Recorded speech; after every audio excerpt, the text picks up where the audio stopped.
While taking a train from Baikala to Thane to reach for my college, I used to see this huge rush, a huge lot of people standing in front of the shops in the railway station.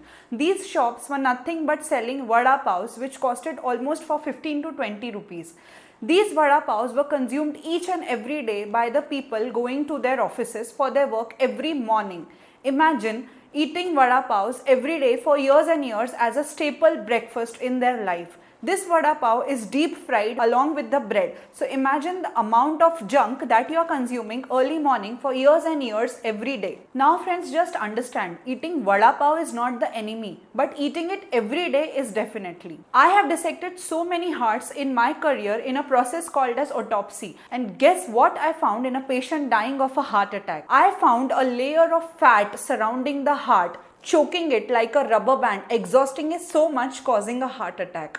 This, my friends, is called as atherosclerosis, also blocking the arteries of your heart that supply the blood, ultimately causing its dysfunction and giving you a heart attack. But if you are determined, you can reverse these changes. Hello everyone, I am Dr. Urvashi Pachel and I am a pathologist at Government Medical College, Nagpur.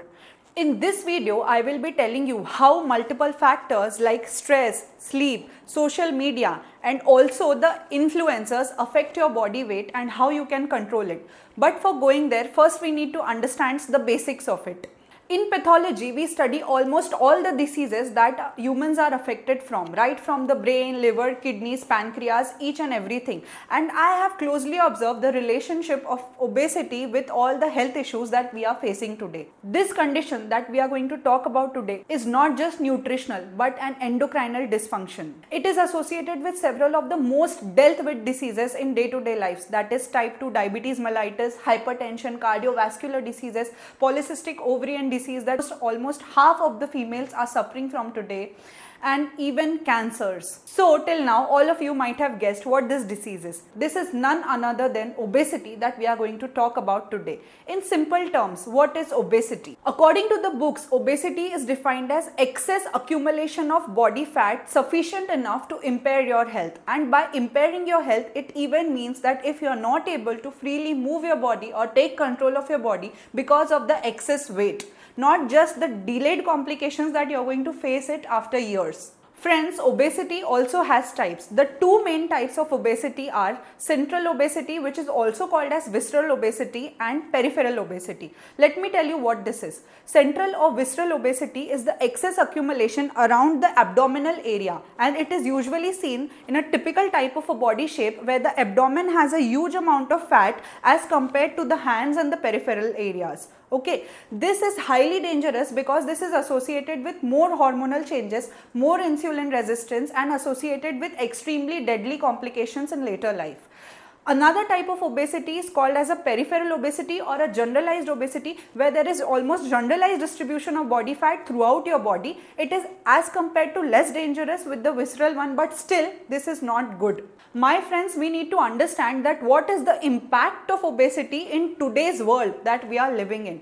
Initially, I remember years and years before, when I was very young, obesity was considered a problem of developed nations like US and UK, where there was a class of people who could afford a good healthy meal or an unhealthy meal. But now it has put a great toll even on the people of developing countries because of such cheap fried foods available so easily. So now it has become a major health impact even in country like India, where even simultaneously a disease called as malnutrition exists. So obesity and malnutrition go hand in hand. Malnutrition is something in which your nutritional levels are so low to impair your health, whereas obesity is that where excess of body weight or excess of body fat is causing your health to get impaired. At the simplest levels, obesity is nothing but a balance between the calories that you are taking. And what do you mean by calorie balance? It means that if your calorie consumption is more than the amount of calories that you are burning in your day-to-day life,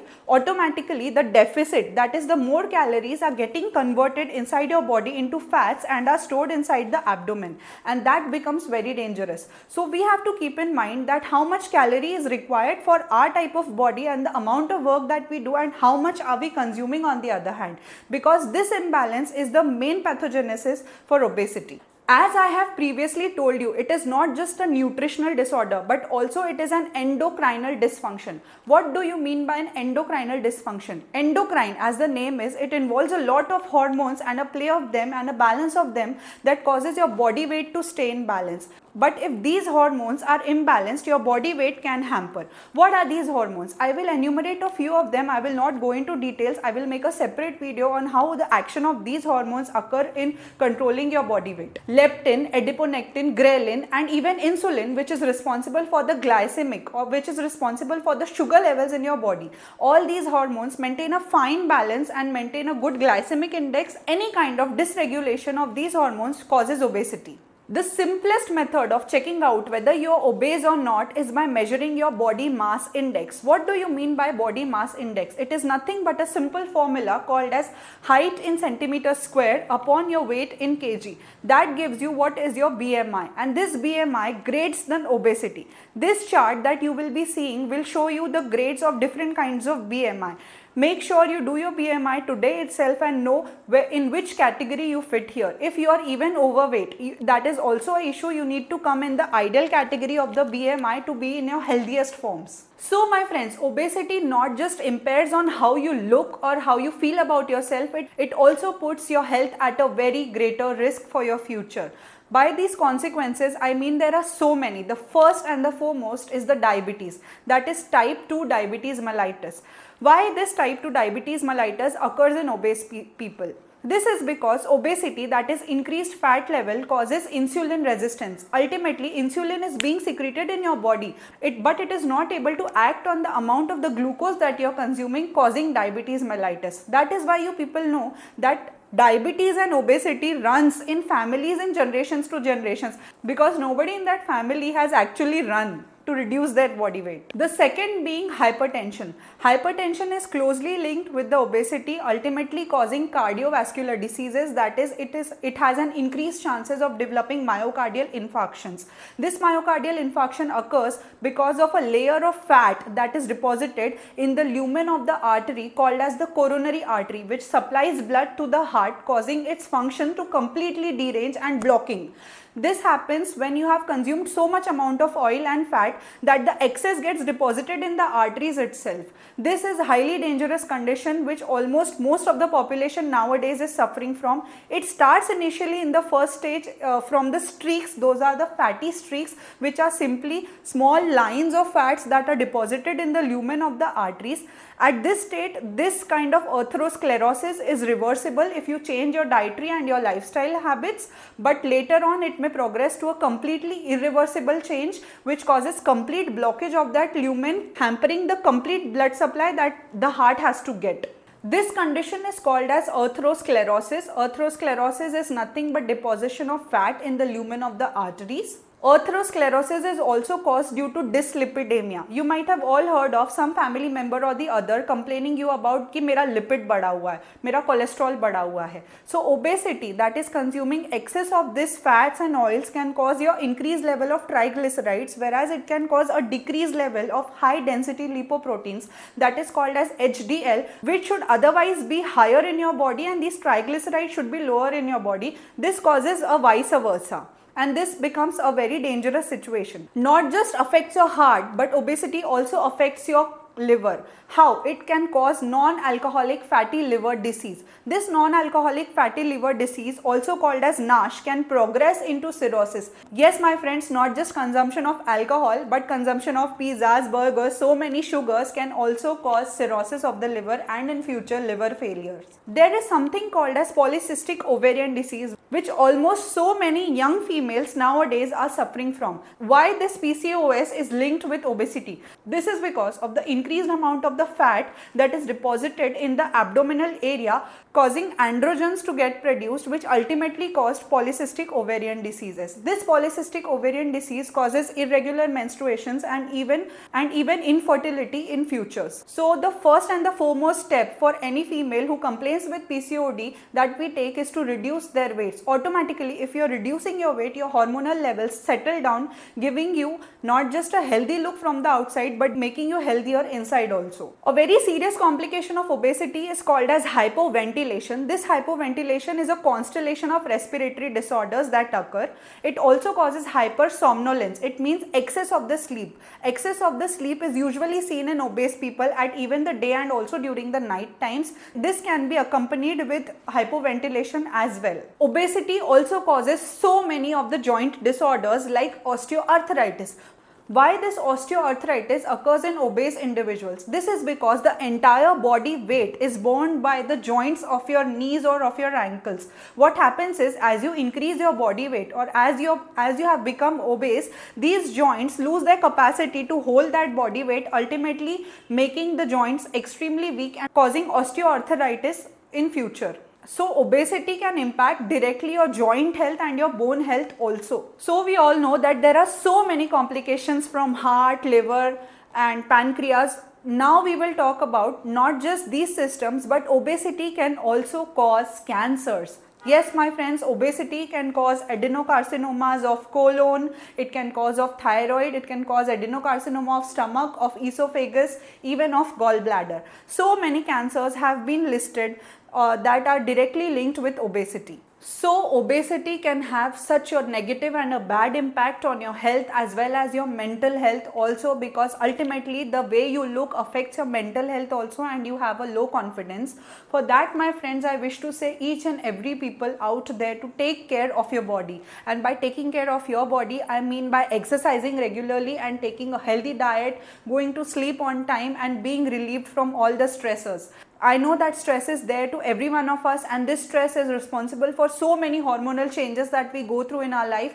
But ultimately it is in our hand how we look after our health and how we look after ourselves. So I would suggest to exercise every day, at least for 5 days in a week, for 1 hour maybe. Go for a run. If not possible to go to the gym, just go for a run. Just dance your hearts out at your home. Play a video in YouTube and dance out, or simply walk. If you are not able to run, you can just have a little walk of maybe 45 minutes. And always it is better to do something than doing nothing. So never think that the day is gone and I am all completely hopeless and I did not do anything today. At there and then you just get up and do something. By doing this, you will see the changes that you have encountered in a long period of time. Eat healthy. Don't go for unhealthy eating habits. There are so many mukbang videos all over the social media where there is a plate full of something, some dish like a biryani or something like that, and that single person is consuming it completely. Do you even know whether they are actually eating it or maybe they are just throwing up later on? This kind of things are promoting unhealthy eating habits. In fact, they make you more susceptible to eating that. With that influence, you keep on consuming this unhealthy type of a diet, thinking that yes, this person is consuming and he is looking so fit and healthy, so why can't I do that? So don't go on these videos and do any such kind of a random thing. Use your minds, search how much calorie consumption is required according to the work that you do on a day-to-day basis. If you have a sedentary lifestyle, if you are an office person who sits almost 5 to 6 hours a day, make sure that you consume calories accordingly. If you are an intern, if you are a PG who is constantly running here and there, who has to be sleep deprived and work for at a stretch 36 hours, make sure that your calorie requirement fulfill that much amount and you don't be immunocompromised later on. So guys, you have to decide the nutritional level for yourself and the calorie consumption according to the work that you are doing on day to day. The concept of a cheat meal or a cheat day is extremely wrong, that I will exercise 6 days a week and on the 7th day I will, from the morning as I wake up till the night, I will consume all the sugary and all the unhealthy junk as much as possible, because for the next 5 days I might not be able to eat any of those. That is an extremely wrong approach to losing weight. You need to become healthy from inside, and being healthy, I mean by you need to have a very good immunity. You need to have that energy level to do the whole day and to survive the whole day with very good enthusiasm. You need to study properly. Also, having a good amount of nutritional food impacts your study as well. If you end up eating this junk foods, you will feel very sleepy and ultimately you will not able to concentrate on the study also. So consume as many greens as possible, consume as much as protein, a good protein, that is pulses, dal, all these things as possible. don't get fascinated by these offers of Domino's or every Wednesday KFC wala offer ki, you know, let's go, this is one pay one, or this is offering some 50%, and even if I'm not able to consume zabardasti, I will end up eating so much amount just because I'm getting it for free. This is completely nonsense. Take care of your health, of your nutrition. Ultimately your health matters, and for that you need to maintain a very good body weight. You need to stay at your healthiest forms. So that was all about obesity, friends. Please comment me below whether you like this video, share it to maximum of your friends so that they will also know what this is about, and suggest me what kind of videos you would like to see in my channel. It takes immense efforts for me to make these videos for you guys apart from the busy schedule that I have in hospital. So please, if you subscribe to my channel, it will give a great motivation to me to make so many future videos for you guys. That's it. Namaste.